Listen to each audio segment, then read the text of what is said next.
Éphésiens au chapitre 4, du verset 11 au verset 13.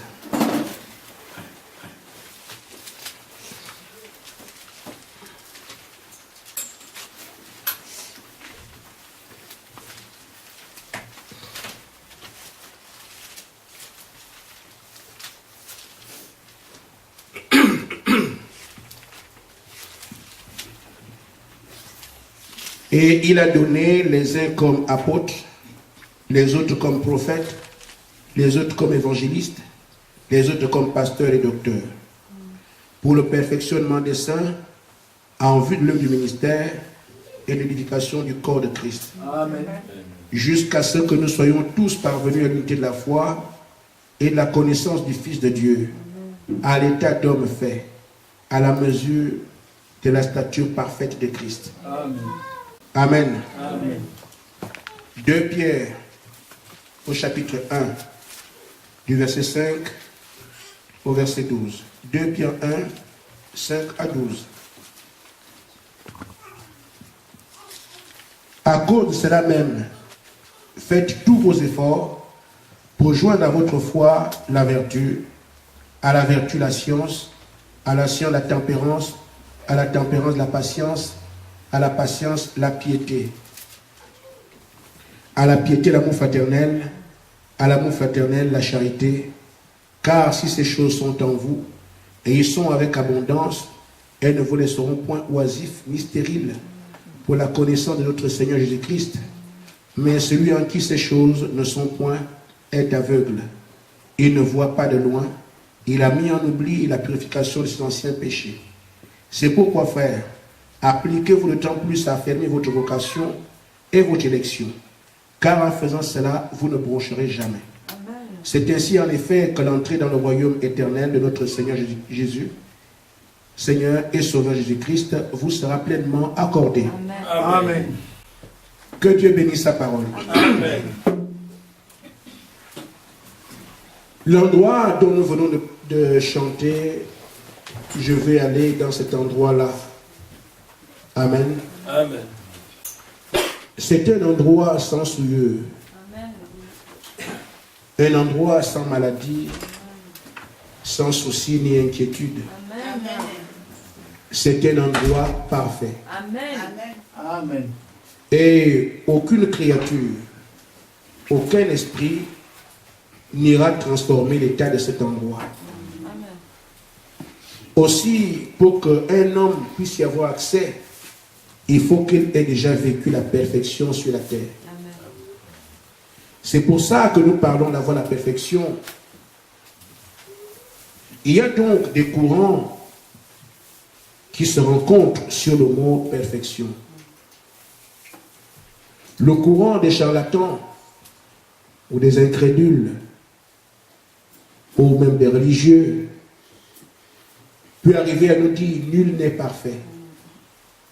Ce sont simplement les avancées du monde. Amen. Mais le Seigneur Jésus-Christ, dans Matthieu 5, 48, dit à ses apôtres, soyez parfaits, comme votre Père Céleste est parfait. Amen. Et nous voyons aussi que dans Éphésiens 4, 11 à 13, pourquoi le Seigneur a établi les ministères. Ils ont établi les ministères afin d'amener le peuple à la stature d'un homme parfait. Amen. Amen. Amen. Et nous savons qu'il y a eu un temps, la parole était faite chair. Et personne ne pouvait réaliser en fait qui il était, la parole témoin de cela. Il y avait les disciples qui n'étaient pas encore apôtres. Amen. Amen. Il y avait aussi les hommes du pays. Il y avait des pharisiens, des rois. Amen. Et Jésus a posé la question de savoir, qui dit-on que je suis? On se rend compte, frère, que cette question n'a pas pu trouver de réponse parce que quand Hérode a demandé à chercher Jésus-Christ, c'est que le roi Hérode n'en savait rien quant à l'avènement du Messie. Amen. il a fallu que les rois mages viennent pour lui dire, nous sommes venus adorer le roi des Juifs qui est né. En d'autres termes, le roi n'en savait rien. Nous voyons aussi que les pharisiens, les hommes de Dieu, l'ont appelé un démon. En d'autres termes, ils n'en savaient absolument rien au sujet du Messie qui leur a été envoyé et qu'ils attendaient. Nous voyons aussi que les hommes ordinaires du peuple, alors eux, avançaient quelques éléments. On dit que tu es Élie. On dit que tu es Jean-Baptiste ou un autre prophète.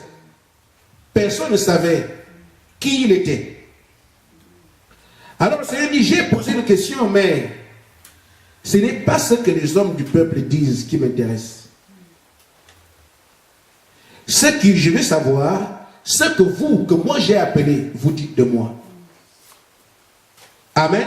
Amen. Ainsi, frère, tout le monde peut ignorer tout de Jésus-Christ, ne pas comprendre la parole, ne pas savoir ce qu'il exige, mais ceux qu'il a appelés sont obligés de savoir avec qui il marche. Amen. On peut se tromper ailleurs, il n'y a pas de perfection. On peut dire ailleurs, il n'y a pas de perfection dans ce monde. Mais pour le croyant, Dieu a dit, soyez parfaits.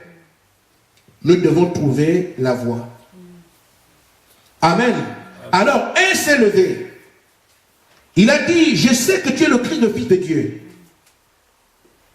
Et une fois qu'il a donné cette réponse, le Seigneur a repris tout de suite. Ce n'est ni la chair, amen, ni le sang qui t'ont révélé cela. C'est le Père, en deux termes, l'Esprit de Dieu, amen, qui t'a révélé cela. Amen. Et il continue à dire, Pierre, tu es Pierre. Sur ce roc, je bâtirai mon église. Mais beaucoup disent, l'église est bâtie sur Pierre. Vous avez oublié qu'il a dit ni la chair ni le sang. Amen. Alors Pierre est disqualifié. Amen. Et les protestants disent, il a bâti l'église sur Jésus. Jésus était fait de chair et de sang. Amen. Ce n'est pas lui non plus. Mais l'église est bâtie sur quoi? Sur la révélation de qui est Jésus-Christ. Une révélation surnaturelle. Une révélation spirituelle. C'est elle qui permettra à l'église de pouvoir avancer d'âge en âge. Alors, nous cherchons aujourd'hui la voie de la perfection. Quelle est-elle? Comment les ministères peuvent arriver à produire une épouse parfaite? C'est parce qu'ils auront la révélation de comment bâtir cet homme parfait. Amen. Et l'homme appelé Pierre, Pierre, tu es Pierre. C'est de Pierre, je bâtirai mon église. Je te confie les clés du royaume. Amen. Amen. Et Pierre, qui a été le premier à prêcher la parole le jour de la Pentecôte, où en 15 minutes, Pierre a fait 3000 disciples. Amen. Le même Pierre dit ici ce qu'il y a à faire pour avoir cette nature parfaite, pour connaître exactement qui est Jésus-Christ. Il faut les 7 pierres, la pyramide. Amen. Que vous avez ici. Amen. Premièrement, la foi, la vertu, la connaissance, la tempérance, la patience. Amen. Nous avons donc ensemble regardé ce qu'était la foi. Nous avons également regardé qu'est-ce qu'était la vertu jusqu'à dimanche dernier où nous avons vu ce qu'était la tempérance. Amen. Vous pouvez prendre ce sujet individuellement et saisir la foi, c'est quoi pour votre quotidien. On peut saisir ça de manière, du moins, à construire. J'ai la foi, j'ajoute la connaissance, la vertu, parce que je me construis. Amen. Mais chaque prédication a sa valeur. Amen. Je voudrais donc dire aujourd'hui, alors que nous parlons de la patience, je ne voudrais plus faire ce que je faisais la dernière fois. Quand je regardais l'église, je me rends compte que tout le monde n'est pas là. Alors je dis, je vais dévier un peu. En attendant les chrétiens du dimanche. Mais je pense que nous avons cela discuté au point que nous puissions comprendre qu'on ne s'habitue pas à Dieu. Qu'à chaque réunion, le Seigneur vous apporte quelque chose de nouveau. Amen. Amen. C'est pour ça que je me suis dit, je vais donc aller vertu par vertu à chaque prédication jusqu'à ce qu'on termine. Amen. Le royaume des cieux est forcé. Amen. Ce sont des violents qui s'en emparent. Amen. Mais ce ne sont pas des gens qu'on force. Ce sont des gens qui sont volontaires Amen. quant à le saisir. Amen. Et si on ne comprend pas ça ensemble, alors ceux qui peuvent comprendre, comprendront. Amen. Alors maintenant, en parlant de la patience, si je ne la termine pas aujourd'hui, je peux revenir jusqu'à ce que nous puissions comprendre l'importance que revêt la patience, qui est aussi une vertu de l'esprit. Amen. Amen. Amen. De quel type de patience Dieu parle dans les vertus? Frère Branham dit, il dit, vous devez d'abord avoir la patience avec Dieu. Amen. Et ça, c'est fondamental. Amen. Nous avons beaucoup de tours parce que nous n'avons pas de patience avec Dieu. Nous sommes toujours pressés. Amen. Si nous n'avons pas la vertu de la patience, nous n'irons absolument pas loin avec Dieu. Amen. C'est avec toi. Il faut cette patience. La patience avec Dieu consiste à reconnaître. Dieu fait ces choses comme il veut, quand il veut. C'est un roi, je ne suis qu'un sujet. Amen. Amen. Frère Branham dit, si vous avez là une foi véritable et authentique, vous aurez une patience authentique. Amen. Parce que la foi produit la patience. Amen. Amen. Quand Dieu dit quelque chose, vous le croyez, c'est tout. Amen. Amen. Vous avez alors de la patience. Je le crois. Je laisse Dieu faire quand il voudra. Amen. Mais je crois qu'il me l'a dit. Amen. Donc, cette vertu est tellement importante. Pourquoi? Parce que certains commencent avec Dieu. Et ils ont fixé leur temps d'exaucement. Ils ont fixé le temps de voir des signes. Ils ont fixé le temps de voir des miracles. Alors ils deviennent impatients vis-à-vis de Dieu. Ils quittent le camp. Ça ne veut pas dire que Dieu n'est pas Dieu. Amen. Parce que nous sommes venus avec nos propres calculs qui n'ont absolument rien à voir avec le programme de Dieu. Donc tout croyant doit être armé d'une patience qui est effectivement le lien que la foi vous donne entre Dieu et vous-même. Amen. Amen. Quand Dieu dit quelque chose, vous le croyez, c'est tout. Vous avez alors la patience. Eh bien, quelqu'un peut dire, je lui ai demandé hier soir de me guérir. Et ce matin, je suis aussi malade. Oh là là, quelle patience. Amen. Amen. Restez comme ça. Puisque vous avez foi que vous avez demandé à Dieu. Et lui, il a dit, je suis le secours qui ne ment pas en cas de détresse. Si tu es la détresse et que tu as demandé à Dieu, reste tranquille. Amen. Reste patient. Il finira par faire ce qu'il a dit. Amen. Et ça, tout croyant doit arriver à accepter d'être patient avec Dieu. Parce que l'impatience est un produit de l'incrédulité et les impatients ont du mal à voir la main de Dieu. Amen. Amen. Amen. Amen. J'ai prié le Seigneur pour qu'il me donne telle chose. J'attends, ça ne vient pas. Amen. Je sais que j'ai prié. De toute façon, vous ne doutez pas de Dieu, mais de vous-même. C'est vous qui priez. Amen. Si vous savez que vous êtes un homme de Dieu et que vous avez prié votre Dieu, et quand Dieu est vous, il n'y a pas d'obstacle. La Bible dit, si votre cœur ne vous condamne pas, alors ayez de l'assurance en Dieu. Amen. Amen. Maintenant, quand vous doutez encore, vous partez avant que le réjouissement ne soit là.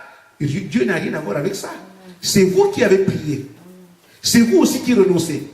Trouvez-moi la place de Dieu. Amen. Amen. C'est une affaire entre vous-même et votre foi.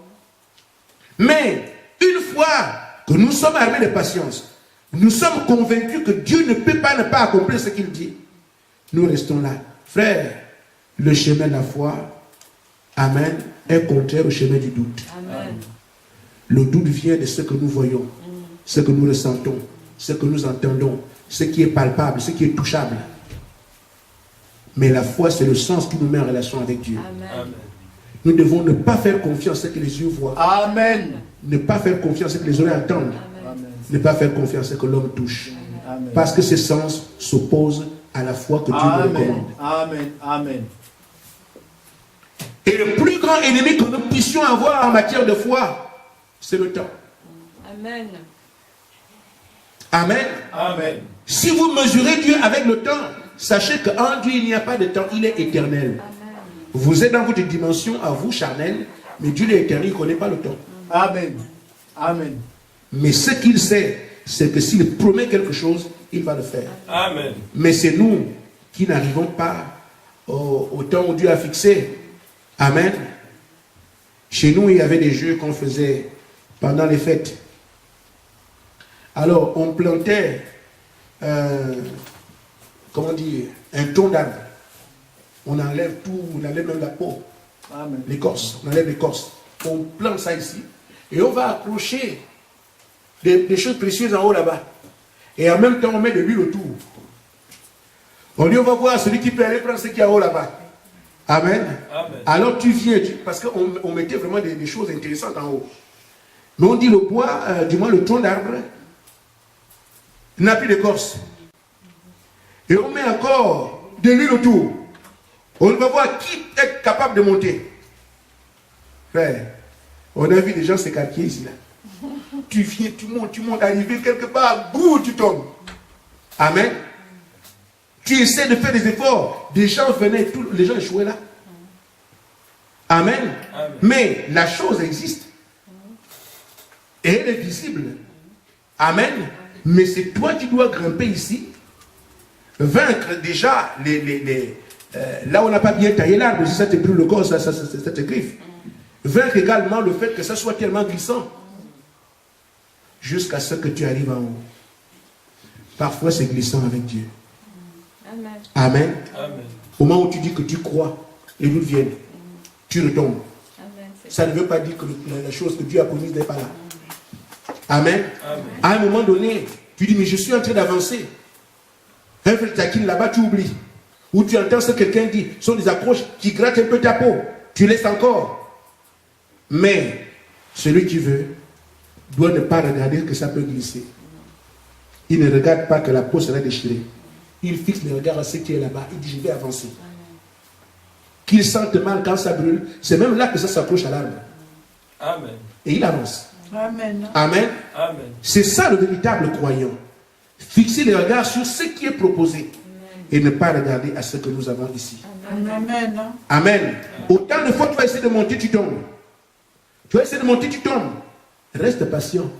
Frère, vous savez, il y en a qui étaient malins. Que faisait-il? Au fur et à mesure que tu montes, tu diminues la graisse qui est sur le bois. Amen. Amen. Donc si tu montes, la graisse vient sur toi. Amen. Mais si tu descends, tu enlèves la graisse qui est sur le poteau. Tu t'essuies. Tu repars. Amen. Tu avances, tu tombes encore. Tu descends. Tu enlèves encore. Et c'est comme ça que tu peux arriver à enlever toute la graisse qui est partout. Amen.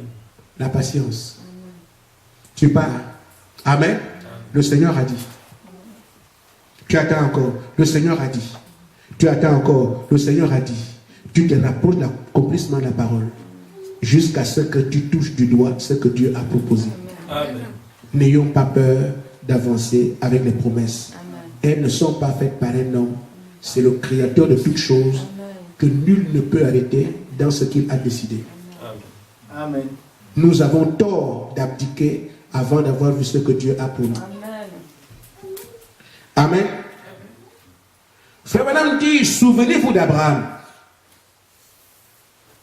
Le chemin sur lequel nous sommes ici, nous ne sommes pas les premiers. Il y a des hommes qui nous ont précédés. Il y a des femmes qui nous ont précédés. S'ils n'existaient pas, on se dirait, mais c'est impossible. Mais la foi de certains a rendu ces choses possibles. Et ce, devant nos yeux, la parole en rend témoignage. Amen. Amen. Frère, Abraham avait 100 ans. Et Sarah, 90. Amen. Dieu vient leur dire, vous aurez un fils. La première chose qui me saute aux yeux, moi, je crois que ça doit être ma propre pensée, parce que Dieu quand même ne peut pas dire des choses comme ça. Parce qu'Abraham aurait dû ainsi regarder sa chair. aurait dû regarder la grand-mère qui a des rides. Mais une fois qu'il a entendu, Dieu l'a dit. Abraham a dit, bon, Dieu a parlé. Je commence donc à chercher un trousseau. Le temps que nous avons ici, c'est le même temps qu'Abraham avait. Amen. Et nous savons que le temps de la vie, Amen, arrive une fois par mois pour une femme. Amen. Le premier mois est arrivé. Ça, ce que Dieu a dit, tu fais ça comment là? C'est toi qui crois en ton Dieu. Moi, je n'ai rien. Amen. Amen.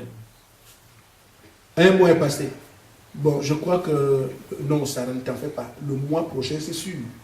Parce que Dieu ne peut pas dire que tu ne peux pas le faire. Amen. À la fin du mois, Sarah, il n'y a pas... Je t'ai dit qu'une histoire de... Tu n'as pas rêvé. Non, je t'ai dit que Dieu m'a dit que j'aurai un fils par toi. Amen. Bon, c'est ce qu'il t'a dit. De toute façon, pour moi, je suis pareil. Amen. Amen. 2 mois. 3e mois. Bon, Sarah. On s'est trompé parce que Dieu est parfait en toi. Père, Fils, Saint-Esprit. Donc le 3e mois, ça c'est oui. Ça c'est évident ça. Je suis convaincu que ça. On s'est trompé avant Sarah. 3e mois. Sarah, oui. Mais parle vite. Parle de quoi? Tu n'as rien. C'est toi qui continues à expliquer des choses comme ça. Moi, je t'ai dit, il n'y a rien. Amen. Amen. 1 an. Si ça avait été quelqu'un parmi nous, 1 an après, vous faites comment? Tu sais, chérie, la Bible dit que si Dieu dit quelque chose, la chose n'accomplit pas, ça veut dire que c'est le diable. Dans d'autres termes, je suis convaincu que ça c'est Satan qui t'a parlé. Toi aussi, tu crois en tout. Même les vents, tu crois, même les moustiques, tu crois. Mais tu ne sais pas une vraie foi. Parce que 1 an là. Amen. Amen. Abraham dit que si toi tu doutes, moi je crois que Dieu m'a dit que j'aurai un fils. Amen, amen, amen. 25 ans. Amen. J'allais dire, il avait 75 ans. Et Sarah, 60. 25 ans, avec ce tumulte, et le fait qu'il ait dit ça aux gens, Dieu m'a dit j'aurai un fils de Sarah. Et tout le monde savait que Sarah était stérile. Je me demande combien d'ouvriers ont trouvé que leur maître était fou. Amen. Combien d'hommes autour d'eux ont trouvé qu'Abraham était malade. Mais il fait tout ça bien, mais son Dieu là. Amen. Mais c'est un homme gentil, un homme agréable. Mais sa foi là, c'est une secte. Amen. Mais quand on parle avec lui, quand on va chez lui, on mange bien, il est gentil. Mais l'histoire de Branham là, ça c'est une secte. Amen. Parce qu'aujourd'hui, le mot secte est à la mode. Ce qu'on ne comprend pas, c'est qu'on ne sait pas ce que c'est quoi. Et pourtant, c'est ceux qui sont pourtant parfois, c'est ceux qui sont dans la secte qui disent aux autres des sectes. Et pourtant, eux sont là jusqu'au cou. Abraham, nous avons des dieux ici. Aucun de nos dieux nous sait moquer de nous comme il te fait là. Mais ce n'est pas Dieu ça. Sors de cette histoire-là. Tu te fais dans le rêve. Tu ne vois pas celle elle est vieille. Tu penses que l'aura une enfant celle-là? Vous n'avez pas entendu la voix que moi j'ai entendue. Amen. Ce que je fais ici, je gère la promesse qui m'a été faite. Amen. Dieu m'a dit que j'aurai un fils à partir de Sarah. C'est ma relation entre Dieu et moi. Vous avez la vôtre là-bas, gérez ça là-bas. Mais pour moi, Dieu me l'a dit. Ainsi, frère, j'atteins le surnaturel, j'atteins le Saint-Esprit. Les gens du monde viendront se moquer de vous. Où est le Dieu de Branham? Où est celui dont vous parlez? Mais je ne gère pas ta relation avec Dieu. Je gère ma relation avec mon Dieu. Je sais que j'aurai le Saint-Esprit. Je sais que je serai enlevé. J'ai la révélation de ce que ce message, c'est ça la vérité. Tu ne crois pas? J'ai ça là-bas. Mais moi ici, je suis comptable de ce que je fais de la parole que Dieu m'a adressée à moi. Et c'est ça qui doit nous arriver. Nous sommes comptables de ce qu'on fait la parole que Dieu nous a envoyé à nous. Si les choses qu'on espère tardent à venir, restons sur ce que Dieu a dit. Un jour, Dieu prouvera, ne t'ai-je pas dit? Amen. 25 ans. Jusqu'à ce que, au temps marqué, Isaac est venu. Amen. Amen. Mais remarquez, frère, il y a quand même eu quelque chose entre-temps. C'est que Sarah est venue voir Abraham. Lui dit,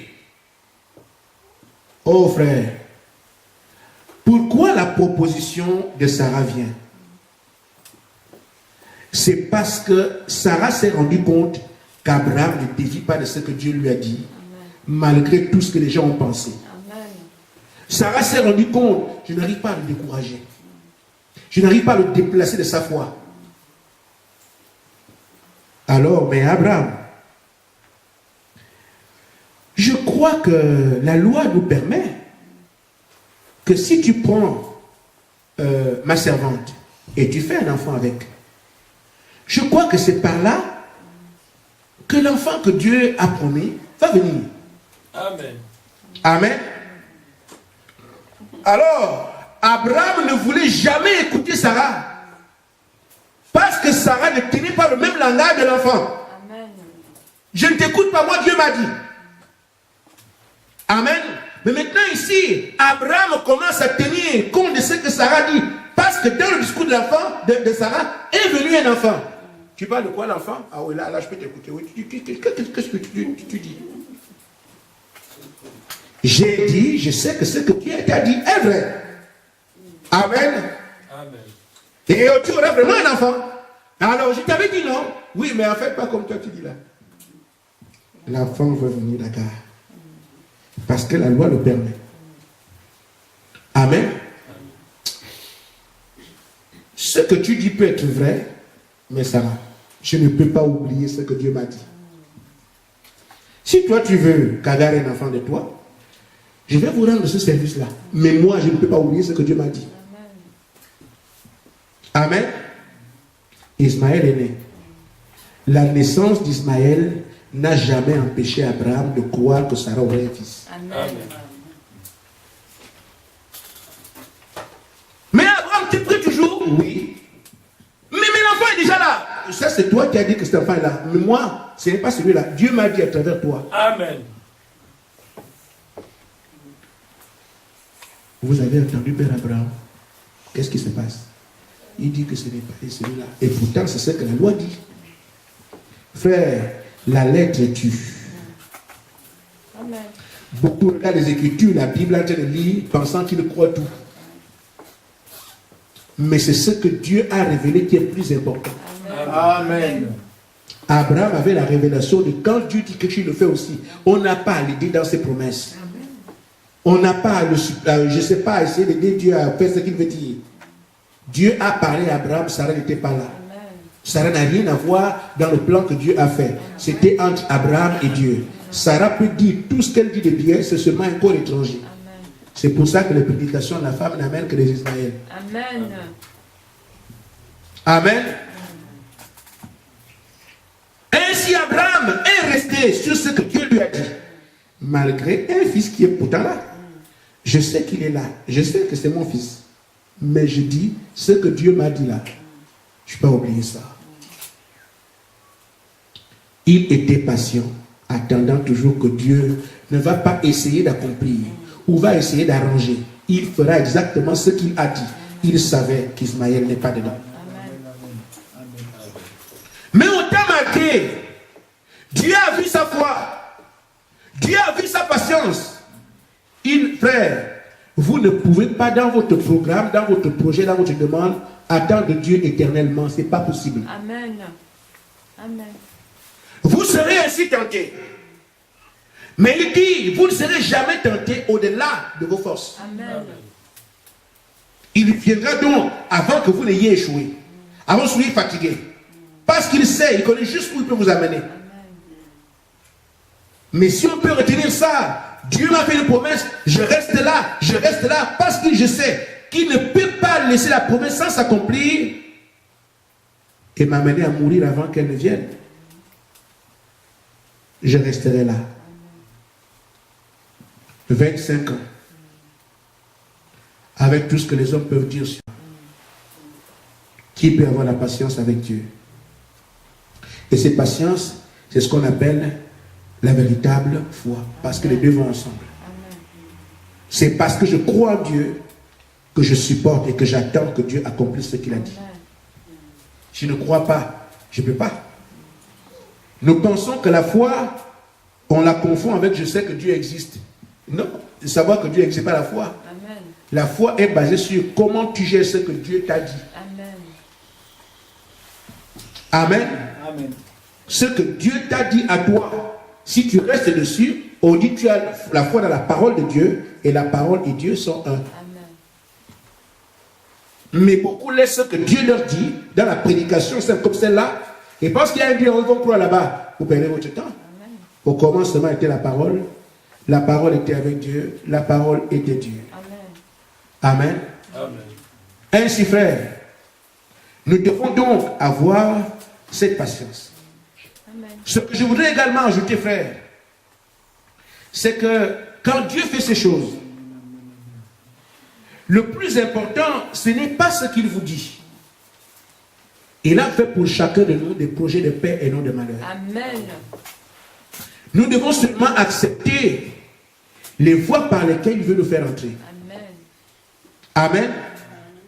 Mais Abraham a fixé le regard sur l'enfant. L'enfant viendra, l'enfant viendra.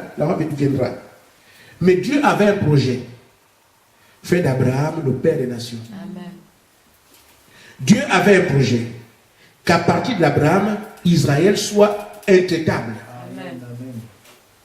Dieu avait un projet. C'est qu'à partir d'Israël, son nom soit connu. Amen. Amen. Mais il ne l'a pas fait avec Abraham là. Il ne lui a pas révélé cela là. Amen. Une fois qu'Isaac est né, Dieu demande encore sacrifier-moi Isaac. Mais Abraham ne comprend pas. Mais l'enfant qui fait le témoignage de ce que j'ai dit, mais Seigneur, mais Abraham avait des visions charnelles. Mais Dieu lui avait tous les contours de la vie d'Abraham entre ses mains. Amen. Amen. Amen. Et c'est là que nous échouons. Nous prenons Dieu sur ce qui est à notre portée. Oh, lui ne traite pas avec nous sur ce qui est là. Il traite avec nous sur notre naissance jusqu'à la fin. Amen. Et nous, on traite avec lui sur la base de ce que je vis maintenant. Or, voyez-vous, quand il demande qu'Isaac soit tué, qu'Isaac soit sacrifié, il savait qu'un jour, Moïse serait devant la mer. Il savait qu'un jour, David serait devant Goliath. Il savait qu'un jour, Denis serait à fosse au lion. Amen. C'est pour ça que leur père doit avoir une relation intime avec Dieu, afin que Dieu dise aujourd'hui, je jure par moi-même, ta postérité possédera toujours la porte de ses ennemis. Si Abraham n'avait pas tenu, on ne traverserait jamais la mer Rouge. Mais comme Dieu a juré par lui-même que comme tu as fait cela, ta postérité possédera toujours la porte de ses ennemis. C'est ainsi que quand Moïse est devant la mer Rouge, la mer doit céder parce que Dieu l'avait dit, a fait serment à Abraham que tes enfants, rien ne restera devant eux. Nous sommes étonnés que certains rentrent dans le feu et que le feu ne brûle pas. Quel que soit l'ennemi qui arrive à la postérité d'Abraham, elle est déjà victorieuse parce que leur père avait accepté de faire ce que le monde ne peut pas accepter. Sacrifier le fils unique. Mais Abraham, comme chacun de nous, regarde le fait immédiat. Comment Dieu peut faire en sorte que je tue Isaac? Mais Seigneur, c'est toi qui me l'as donné. Mais Dieu est amour, pas de tuer.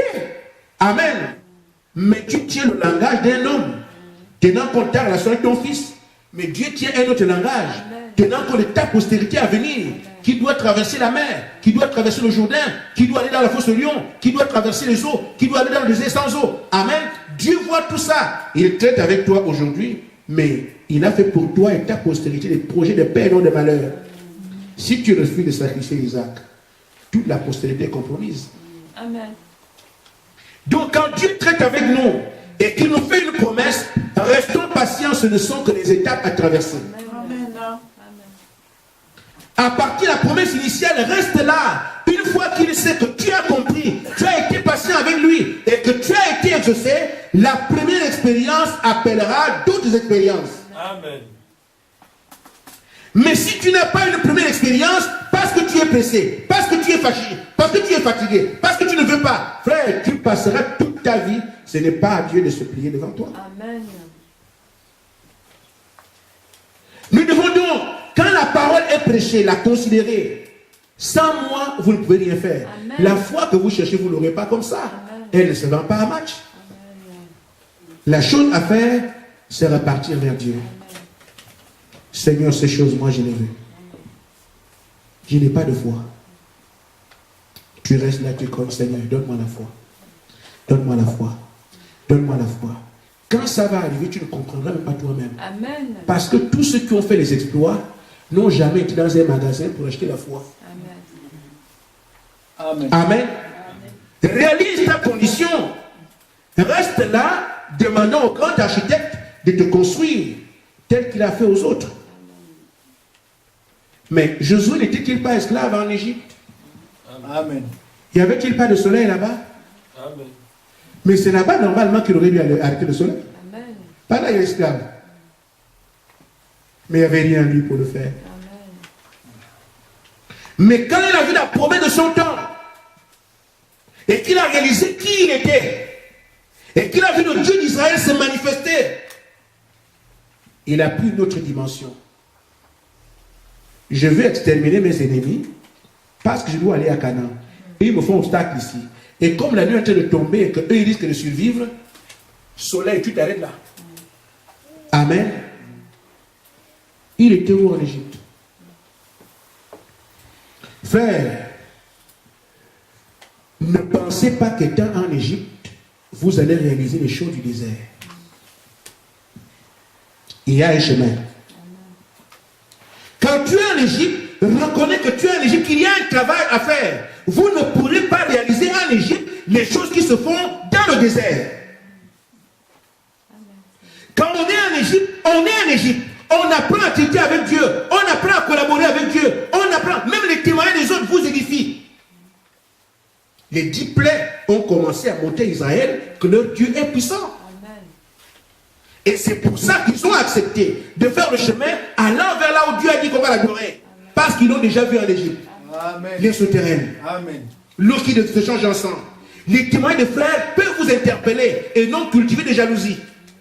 Amen. Si le frère raconte ça, ah, notre Dieu est fort. Amen. Amen. Si la sœur dit ça, notre Dieu est fort. Amen. Mais les gens de Goshen n'avaient aucun miracle. Mais tous les miracles étaient faits par Moïse vers l'Égypte. Mais eux, ils ont vu. Sur la base de ce qu'ils ont vu, ils ont reconnu que leur Dieu est Dieu et qu'il doit pour mourir. Alors ils se déplacent ensemble. Amen. Amen. Amen. Ils auraient pu dire ça doit aussi m'arriver, ça doit aussi m'arriver. Aucun d'eux n'aurait pu traverser. Aucun. Il n'y a que Moïse qui avait la commission pour Pharaon. Eux, ils n'en avaient pas. Amen. Amen. C'est alors dans le désert que Moïse étant parti, Caleb se lève. Caleb n'a rien fait en Égypte, mais dans le désert, Caleb dit, même si les enfants d'Anak sont importants, nous avons la victoire sur eux. Amen. Mais Caleb n'était pas en Égypte. Amen. Il n'a rien fait là-bas. L'expérience du désert a forgé Caleb. Acceptez d'avancer dans le désert, là où on ne comprend rien, là où on ne mesure rien, là où on ne saisit rien. Laissez Dieu vous conduire. Quand Dieu prend le dessus sur vous, le reste reconnaîtra votre Dieu et se taira devant vous. Amen. La mer n'a pas eu peur de Moïse, mais la mer a eu peur du Dieu de Moïse. Amen. À traverser, accepter de traverser le désert. C'est pas bon, hein? Il fait chaud là-bas. Amen. Amen. Amen. Ce n'est pas bon, les serpents sont là-bas. La sécheresse est là-bas. Tu cherches une goutte de tu n'en trouves pas. Mais si vous traversez le désert avec Josué et Caleb, avec Moïse, quand vous serez à Kades Barnea, les fils d'Anak, vous ne les voyez pas. Amen. Pourquoi vous avez vu une mer fuir devant vous? Que sont les hommes? Amen. Mais si vous êtes en Égypte, vous ne pourrez pas affronter les enfants d'Anak. Amen. Mais celui qui a vu l'eau et qui sait que la mer a fui devant nous, mais que pour un homme. Il y en a qui ont vu ça, mais qui n'ont pas saisi ce que c'est. Ils ont eu peur. Amen. Amen. Si tu restes en Égypte, là où tu te plains, Israël en Égypte a passé le temps à se plaindre. On est en prison depuis. Oh Dieu, où tu avais dit que tu enverras, tu avais dit que la liberté viendra. Les plaintes, les plaintes, les plaintes. C'est tout ce qu'il y avait en Égypte. Amen. Mes frères, quitte un peu l'Égypte, va au désert. Amen. C'est là que tu verras l'eau s'ouvrir. C'est là que tu verras la viande tomber du ciel, la manne et toutes les choses surnaturelles. Et ainsi, frère, une fois que tu prends ces choses comme étant la présence de Dieu, tu ne reculeras plus devant rien. Amen. Il y a eu alors une expérience. Amen. Ne demandez pas la puissance de Dieu en Égypte pour vous. Là-bas, Dieu fait des signes pour que tu puisses voir. Amen. Mais l'expérience que tu dois avoir avec Dieu entame la marche vers le désert. Amen. Que Dieu vous bénisse.